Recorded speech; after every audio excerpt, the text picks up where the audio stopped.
Bismillahirrahmanirrahim. Assalamualaikum warahmatullahi wabarakatuh.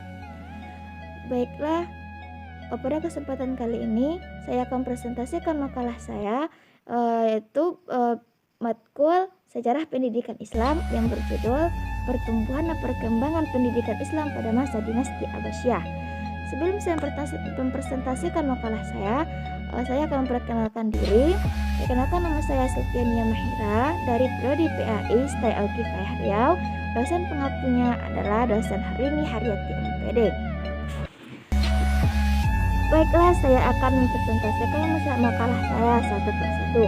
Yang pertama, sejarah berdirinya dinasti Abbasiyah.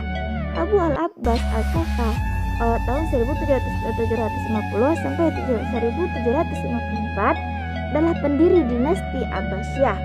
Namun kekuasaannya sangat dekat, sehingga pada masa Abu Ja'far al-Mansur 1754 sampai 1775 beliau yang sangat banyak berjasa dalam membangun pemerintahan dinasti Abbasiyah. Proses berdirinya dinasti Abbasiyah itu dijadikan menjadi dua. Yang pertama, sistem mencari dukungan menyebarkan ide-ide secara rahasia. Yang kedua, dilakukan secara terang-terangan. Selanjutnya adalah pendidikan Islam pada masa dinasti Abbasiyah. Di bidang pendidikan mendapatkan perhatian yang sangat besar, sehingga sekitar 30.000 masjid di Baghdad yang berfungsi sebagai lembaga pendidikan dan pengajaran pada tingkat dasar. Perkembangan pendidikan pada masa dinasti Abbasiyah dijadikan dua tahap. Yang pertama, tahap awal ke-7 Masehi berfungsinya di Arab.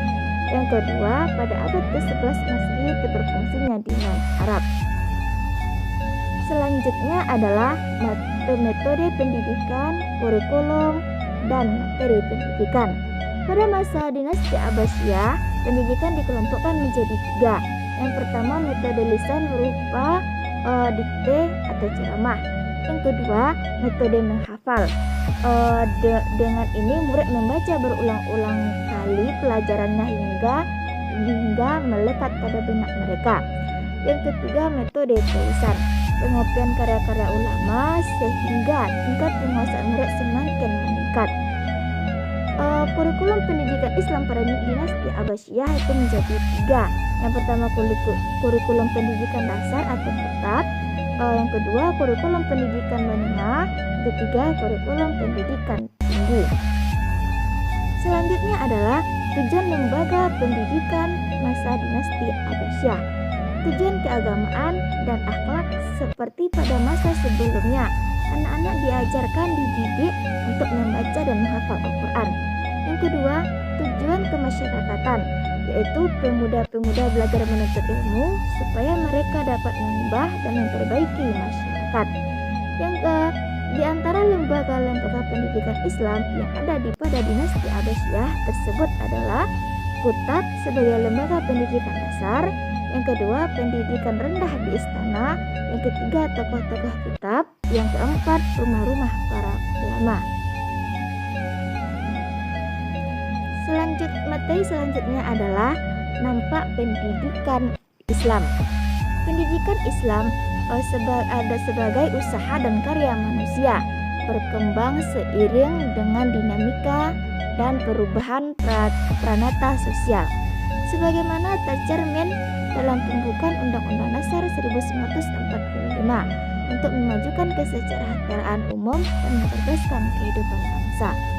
Secara tegas dinyatakan dalam amanat pasal 31 Undang-Undang 1945 dan perubahannya yang disebutkan bahwa 1. Tiap-tiap warga negara berhak mendapatkan pendidikan. Yang kedua, pemerintah mengusahakan dan menyelenggarakan satu sistem pendidikan nasional yang meningkatkan keimanan dan ketakwaan bangsa.